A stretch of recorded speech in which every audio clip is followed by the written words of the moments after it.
Alô, amigos dos canais Fox Sports, o Cruzeiro começa a preparação para a decisão da Copa do Brasil sem o Arrascaeta, que não foi liberado pela seleção uruguaia. Ele vai fazer 2 amistosos na Ásia, sexta-feira contra a Coreia do Sul e terça-feira de manhã contra o Japão. Chegaria no Brasil na hora do almoço na quarta-feira, dia do segundo jogo decisivo. O técnico Mano Menezes eventualmente pode contar com ele para o segundo jogo. Esse primeiro ele está fora. Rafinha deve ser o substituto, o jogador que vem entrando constantemente no lugar do uruguaio, o camisa 10. Outro desfalque do Cruzeiro é o Sassá, que está suspenso porque agrediu o Mike na partida semifinal contra o Palmeiras. O Cruzeiro, pela primeira vez na temporada, vai viver a situação de decidir um jogo de mata-mata começando em casa. Foi assim, sempre decidindo fora de casa nos jogos da Libertadores e também na Copa do Brasil. Então o zagueiro Léo falou sobre essa situação de começar decidindo no Mineirão. Questão de mudar pouca coisa em relação, primeiro jogo de ser disputado em casa, de acordo com o apoio do nosso torcedor, todo esse aparato aí do fator casa, a gente poder fazer prevalecer, mas a gente sabe que são jogos difíceis mesmo assim. E as questões da estratégia é poder fazer os 180 minutos bem, a gente poder fazer os primeiros 90, depois os outros 90 restantes para a gente poder cumprir o nosso objetivo, chegar no nosso objetivo. O time do Cruzeiro, que é um time experiente, média de idade de 32 anos, tem o técnico tarimbado, rodado, com 2 títulos da Copa do Brasil, com o Corinthians em 2009 e com o Cruzeiro no ano passado. Do outro lado, um time mais jovem, com um treinador que está buscando o primeiro título nacional.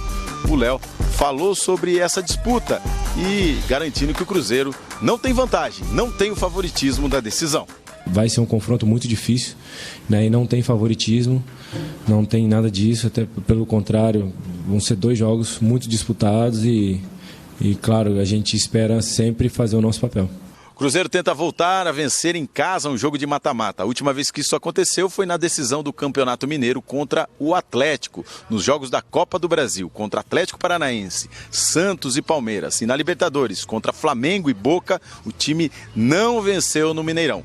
O último treino, nesta terça-feira, o técnico Mano Menezes aí vai montando o time, como eu disse, sem o Arrascaeta. A gente segue por aqui, passando todas as informações do time cruzeirense. Direto de Belo Horizonte, Vinícius Nicoletti. Valeu, Nicoletti, abraçado na Raposa, colado aí no Cruzeiro, trazendo todas as informações pra gente. É verdade, hein? O Cruzeiro não tem vencido os seus jogos de mata-mata jogando no Mineirão, não, hein? Nenhum, né? Mas nenhum, não é no ano, né? Ele ganhou o Campeonato Mineiro, por exemplo, virando 2-0 do Atlético. Virando 3-1 foram poucos, do Atlético. né, PVC? Foram poucos. Não, Copa do Brasil e Libertadores ele não ganhou nenhum. Não ganhou nenhum, né? Copa do Brasil e Libertadores ele não ganhou nenhum. Ele ganhou o Campeonato Estadual. Copa do Brasil, pra gente recuperar. Ele ganhou do Atlético Paranaense fora, empatou com o Atlético Paranaense no Mineirão. Exato. Ele ganhou do Santos? Ganhou do Santos fora, perdeu do Santos no Mineirão. Ele ganhou do Palmeiras fora e ele empatou no Mineirão. Isso. Ele ganhou do Flamengo? Ganhou do Flamengo fora, perdeu na Libertadores e perdeu no Mineirão. E ele perdeu pro Boca Juniors fora e empatou no Mineirão. Então, no Mineirão, ele não ganhou nenhum dos 5 jogos de mata-mata por Libertadores e Copa do Brasil. Pois é, e agora o primeiro jogo é no Mineirão.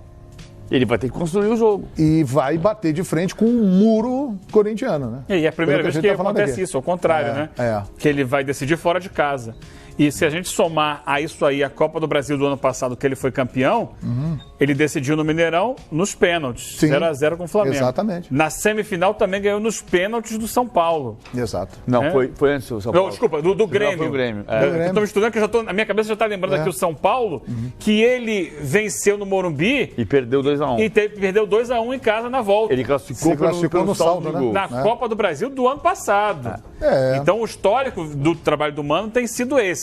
E aí é bem lembrada a situação do Campeonato Mineiro, porque ele aí sim reverteu em casa o segundo jogo contra o Atlético. Tinha vencido antes Patrocinense e Tupi pelas quartas e semifinais do Campeonato Mineiro, mas aí é um outro nível de disputa. O nível diminui, né? Mas em relação ao Atlético Mineiro, o interessante é que ele vai para cima desde o início, faz o contrário do que está acostumado a fazer, ou seja, posiciona o seu time no campo de ataque e os gols saem. Primeiro, do Arrascaeta de cabeça, no cruzamento do do Edilson e o segundo já no segundo tempo, no cruzamento do Robinho, do Thiago Neves infiltrando na área. Não, o centroavante naquela ocasião era o Rafael Sobis, que é um jogador que sai muito da área. Mas é importante para a gente perceber também, porque são os artilheiros do time, mas que não vem fazendo os gols nesses jogos de Copa do Brasil em casa. Até houve o gol do Thiago Neves, né? Contra o Santos. Contra o Santos. O Thiago Neves ou o Arrascaeta, o primeiro gol? Thiago Neves. Né? Thiago Neves. Mas foi uma exceção. E o Cruzeiro vai precisar justamente disso, da infiltração dos seus meias na área, para que eles deem volume ali da área, porque a marcação vai focar no Barcos. Os dois zagueiros vão ficar olhando o Barcos. E aí você tem que aparecer com mais um ou dois jogadores, porque a tendência é que o Corinthians jogue recuado a partir da sua intermediária e o Cruzeiro avançado no campo de ataque. Se deixar o Barco sozinho, não vai ter jeito. Então tem que ter infiltração para que os cruzamentos do Egídio, que é muito bom cruzador, ou do Edilson do outro lado, tenham quem encontrar além do Barco. E como é que o Rafinha se encaixa nisso aí? Que é o substituto do Arrascaeta. O Rafinha é um jogador mais de velocidade e drible. Pois é. Ele não tem essa característica de aparecer na área para finalizar, o jogador mais de lado. De criar a jogada. E se o Corinthians estiver postado todo lá atrás, não é jogo para ele. Não é jogo para o Rafinha. É mais se o Cruzeiro jogar atrás, por exemplo, o jogo da volta, para tentar uma velocidade de contra-ataque. Quando o Rafinha joga, teoricamente ele faz uma linha de 4, libera o Thiago Neves para encostar no centroavante. Ele não faz um 4-3-3, não abre como ele faz com o De Arrascaeta e Thiago Neves. O Thiago Neves fica meio que flutuando entre a linha de 4 e o centroavante, porque aí ele tem força para chegar dentro da área. O Barcos tem feito os gols assim da Copa do Brasil, né? Fez dois contra o Palmeiras. Ele fez os dois. Mas os demais, de fato, deixaram a desejar. Agora, o fato de ter sido eliminado na Libertadores e tá fora do G6 ali. Tá fora. Está a 8 pontos do G6. Obriga o Cruzeiro a ir com tudo nesse jogo, principalmente em casa. Só que tem um detalhezinho. Os dois estão mal no Brasileiro. Tem um detalhezinho. O Mano deu uma entrevista essa semana que abordaram esse fato de que ele não foi bem em casa. Aí ele falou, mas o objetivo foi alcançado. Então, quer dizer, mesmo que ele não se saia bem nesse jogo de ida... E se ele mantiver a estratégia? Eu vou continuar em casa, mais ou menos, para ganhar fora. É isso. Pode acontecer. Você vai me marcar e eu vou te marcar. Tem bola para isso. Aí, nesse cenário, o jogo de quarta-feira é fraco tecnicamente, porque vai ficar um esperando e o outro esperando. Espera também. Para decidir no jogo de volta. Você não quer me atacar, eu também não quero te atacar. Os números do Cruzeiro fora. Ele ganhou do Santos, ganhou do Flamengo, ganhou do Palmeiras e ganhou do Atlético Paranaense. Isso. Sim. Só perdeu um pouco. Então, ou seja, um empate, excelente resultado, para ambos, inclusive. Mas com o ambiente do Mineirão, com aquela torcida toda...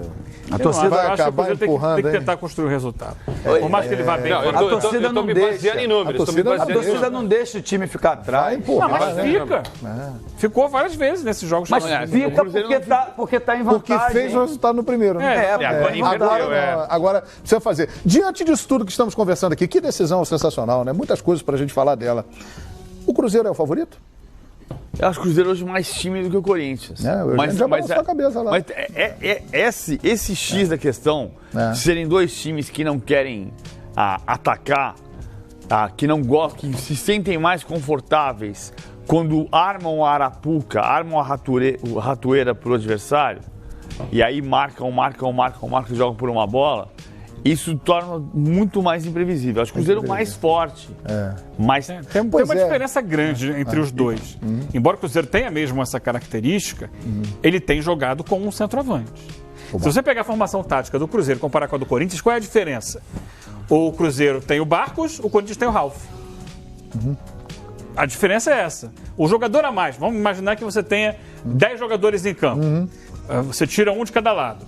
No Cruzeiro você tira o Barcos e no Corinthians você tira o Ralf. Fica igualzinho. Entendi. Aí você vai botar o 11º. A opção do Mano Menezes, um centroavante. A opção do Jair Ventura, um volante. Então, teoricamente, o Cruzeiro é um pouco mais ofensivo. Porque o Corinthians, se você olhar a formação que ele deve entrar em campo, o homem mais avançado, mais próximo do gol, é o Jadson. tem o Romero, tem o Cleiton, mas eles estão jogando lá atrás, estão marcando lateral. Isso é uma coisa que a gente precisa discutir muito no Brasil. Assim, o Flamengo, o exemplo do Flamengo na sexta-feira é muito simbólico para mim. O Flamengo jogou 28 partidas. Vou voltar para a questão do Cruzeiro e Corinthians. O Flamengo jogou 28 partidas no Campeonato Brasileiro. É o time de mais posse de bola do campeonato, o time que mais finaliza no campeonato e estava em 5º lugar. Mas finaliza certo no campeonato e estava em 5º lugar. Foram 3 jogos que o Flamengo jogou com menos posse de bola que o adversário. O terceiro foi sexta-feira. Que coisa. Sexta-feira. Meteu 3-0 no Corinthians. Ele jogou com menos posse de bola na estreia contra o Vitória, que era a estreia do Barbieri.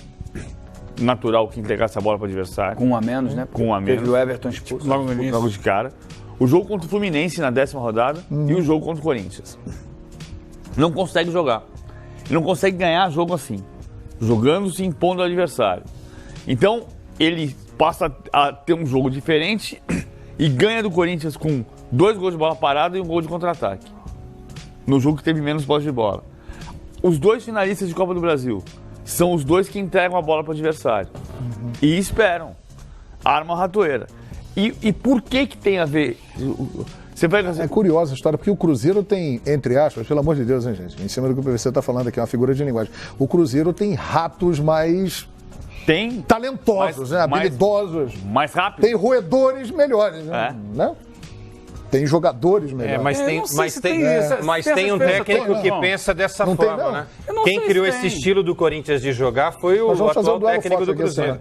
Olha aqui. Vocês acham que não tem tanta diferença entre os times de Cruzeiro e de qualidade técnica? Eu acho que falta a peça do centroavante do Corinthians.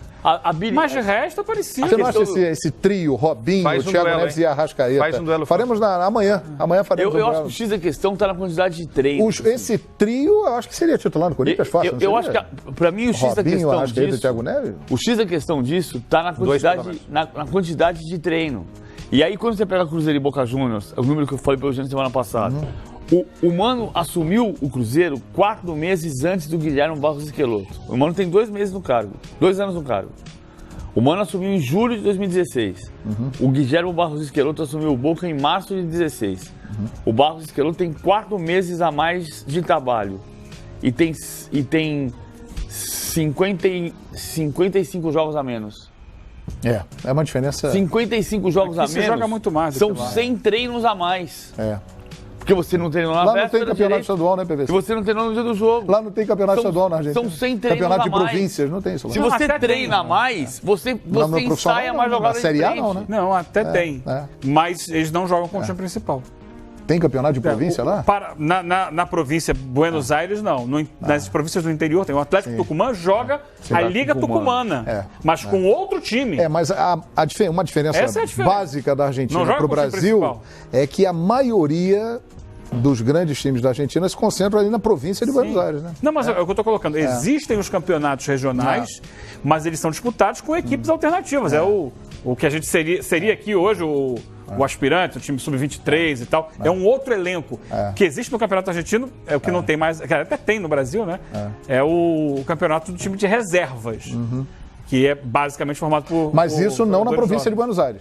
Os reservas são no Campeonato Argentino, na Superliga Argentina, todo mundo joga. E tem o campeonato regional nas províncias do interior, mas repito... Mas no interior. Do interior, mas que não... Mas tem muitos times do interior jogando hoje, tá quase meio a meio na Superliga. Só que eles jogam com outra equipe. Essa é uma outra discussão. Mas o fato é que os times grandes lá com seus elencos principais jogam muito menos do que aqui. Isso daí é indiscutível e aí o trabalho tem mais... Só para responder essa questão do João... Reagir. João, acho que eu tô com você, viu? O estadual enche o nosso calendário. Pô. Se colocar... Não, aquela em relação à comparação dos equipes. Você tá voltando pro times, né? Goleiro por goleiro, é só jogar a camisa pra cima, quem pegar... Não vamos fazer o duelo forte. Mas assim, se você for observar posição por posição, zaga, por exemplo, esquece. Não, o time do Corinthians, do Cruzeiro... Zaga já é do Cruzeiro. E do meio para frente, do meio lateral esquerdo, não precisa nem falar, vai ser do Cruzeiro. O direito é do Corinthians. Mas do meio para frente... Eu vi o Egídio ser alvo de tantas críticas. Tá, então tudo bem, mas Egídio ou Avelar? Eu sou mais Egídio, mas o Avelar tem feito gols importantes aí. Acabou a discussão. Fez gol de classificação, fez gol contra o Sport. Eu não estou dizendo, o Egídio não vai para a seleção, eu estou só comparando Avelar e Egídio. A torcida do Palmeiras não gosta muito do Egídio. O Egídio é 3, 4 vezes campeão brasileiro. Vamos respeitar. Pergunta para a torcida do Flamengo e do Palmeiras sobre o Egídio. E do meio para frente... Eu acho ele bom lateral. Do meio pra frente, você vai colocar no máximo 2 jogadores do Corinthians com boa vontade. Mas o Egídio é melhor que o Avelar, né? Eu acho. E do meio pra frente, você coloca 2 jogadores do... São 6 posições. 2 jogadores do Corinthians e 4 do Cruzeiro. Ô, só pra dar uma equilibrada. O Duelo Fox será amanhã ou na quarta-feira? Amanhã, né? Nós vamos antecipar, né? Amanhã vamos fazer aqui o Duelo Fox. Olha aí, já pra você entrar no clima, hein? Individualmente, será que o Cruzeiro vai dar umas... Quantos jogadores do Corinthians entrarão na nossa seleção? Quanto que é o seu palpite? 9-2? Você acha que é isso? O meu é 9-3. Será? 9-3. 9-3? 9-3 com um pouquinho de boa vontade. 9-3? É 12. 8-3 perdão. 8-3. É que ele tá contando o... Eu escalei Cássio e o... Tá contando o técnico, não. É 8-3, É que tem o técnico no nosso... Não, eu contei errado mesmo. 8-3. E o técnico? O técnico precisa falar, então é muito bem. 9-3. Mediante tudo que falamos aqui, ó. Estão sentindo um cheirinho, não? Eu tô sentindo um cheirinho. De empate. Vai dar. A última vez falou, os dois gostam de montar Arapuca. A última vez que fizemos isso com Flamengo e Corinthians, deu Flamengo. Corinthians eliminou o Flamengo, é bom lembrar. E fizemos Cruzeiro e Palmeiras, deu Palmeiras, e a gente viu o que aconteceu, né? O Cruzeiro eliminou o Palmeiras. Muito bem, então é isso, minha gente. Vamos falar muito aí ao longo da semana. Amanhã tem um Duelo Fox, Cruzeiro e Corinthians. Todos os detalhes da grande final você vai ter aqui no nosso Expediente Futebol. Como é que tá o cheirinho? Você sentiu o cheirinho também? Como é que tá o cheirinho? Você sentiu o cheirinho?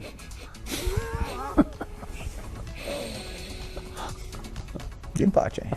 Empatezinho. Mas pela tua cara o cheiro foi ruim, né? Não, empate não é do cheiro agradável. Com muitos gols ou 0-0? Porque eu acho que com poucos gols. Né? Por isso que a minha cara também é assim. Sei.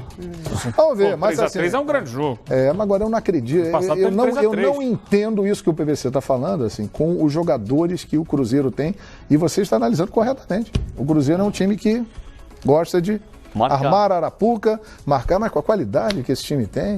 Mas foi a opção do Mano. Não era assim ano passado. A cara do até Mano. O dia que ele decretou, não tomo mais 3 gols no jogo. Exatamente. Era um time bem ofensivo. E tomou poucos gols. Se a gente pegar o início do ano passado, era um time que ia pra cima do adversário. De repente começou a tomar 3, ele, tranca. Fecha a tendência são cheirinhos de dois placares 0-0, na ida e na volta. Nós falamos isso Flamengo e Corinthians, né? E não foi. Vamos aguardar. O certo é que vem aí muita emoção no Mineirão. Pessoal, eu acabei de passar aqui de R$60 mil em vendas esse mês, trabalhando 100% online. Se você tem o desejo de trabalhar em casa, precisando apenas de um computador ou de um celular e de uma conexão com a internet, clica no link na descrição desse vídeo que eu vou te contar o meu segredo.